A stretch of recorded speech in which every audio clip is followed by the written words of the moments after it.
Hi అందరికి, ఈ look ఏంటి అని అనుకుంటున్నారా?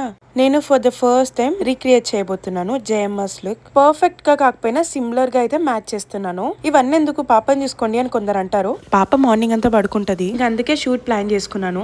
అయినా నేను మా పాపని చూసుకోక మీరు చూస్తారా ఏంటి? కమ్మింగ్ చేసే వాళ్ళకే అంటున్నా, అందరికి కాదు. నా దగ్గర అయితే పట్టీలు లేవు, అందుకే మా నైనమ్మకి అడిగితే కొత్త పట్టీలు తీసిచ్చింది నా కోసం. ఇవి మా నైనమ్మ దగ్గర ఉన్నాయి కడియాలు. ఇంకా ఎంత లాగినా వస్తలేదు, అందుకే ఇంకా వేసుకోలేదు. అది makeup by Divya makeup artist, jewellery by natural jewellery, sari by మగువా కలెక్షన్. ఎడిట్ బై అయితే ఎంఆర్ పర్ఫెక్ట్ 143 ఓకే అని ఉంటది ఇన్స్టా ఐడి. వీటి డీటెయిల్స్ అన్ని నేనైతే కమెంట్ లో పిన్ చేస్తాను. ఒక్క రీల్ చేయడానికి చాలా కష్టాలే పడ్డాం మేము, చాలా టేక్స్ తీసుకున్నాము. నార్మల్ గా ఫేస్ పెట్టమని చెప్తే నాకైతే నవ్వొస్తుంది ఇక్కడ. ఒక్క రీల్ తీయాలంటే ఒక్కరితో కాదు, ఇంకా చాలా మంది ఉండాలి. ఒకరు లైట్ పట్టుకోవాలి, ఒకరు వీడియో తీయాలి, అంత హెల్ప్ చేయాలి, అయితేనే పర్ఫెక్ట్ గా ఉంటది. అవును గానీ నాకు సెట్ అయిందా లేదా? నెక్స్ట్ అయితే నా లుక్ వీడియో అంతా పోస్ట్ చేస్తాను. ఎడిటింగ్ అయితే మోస్ట్ వచ్చింది, అండ్ నెక్స్ట్ వీడియో కోసం వెయిట్ చేయండి.